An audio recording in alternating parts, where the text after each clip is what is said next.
వ్యవసాయ రంగంలో సేంద్రియ ఎరువుల వాడకాన్ని పెంచాల్సిన అవసరం ఉందని కోరమండల్ గ్రూప్ జీఎం సుబ్బారెడ్డి అన్నారు.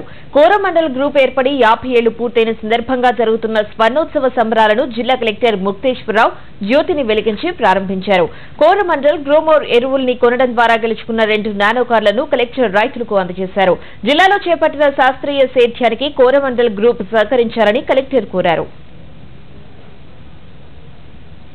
స్వర్ణోత్సవ జయంతి సందర్భంగా కోరమండల్ ఇంటర్నేషనల్ వారు ఏర్పాటు చేసినటువంటి ఈ కార్యక్రమంలో రైతులు బహుమతులు అందుకుంటున్న సందర్భంగా వారికి అభినందనలు తెలియజేస్తున్నాను. జిల్లా వ్యాప్తంగా రాబోయే రోజుల్లో ముఖ్యంగా శాస్త్రీయమైనటువంటి వ్యవసాయం చేయడానికి కోసం చేస్తున్న కృషిలో కోరమండల్ వారిని కూడా కలిసి రావాల్సిందిగా కోరుకుంటున్నాను. కోరమండల్ సంస్థ స్వర్ణోత్సవాల భాగంగా ఈనాడు రైతులకి చిరుకానుకలుగా 2 నానో కార్లు 2 మోటార్ సైకిల్ని మన నల్గొండ రైతులకు అందజేయడం జరిగింది. మొత్తం 8,570 చిరుకానుకల్ని రైతులకు అందజేశాం. కానీ ఇలాంటి చిరుకానుకలు ఎన్నిచ్చినా కూడా రైతుల రుణాన్ని మేము తీర్చుకోలేం.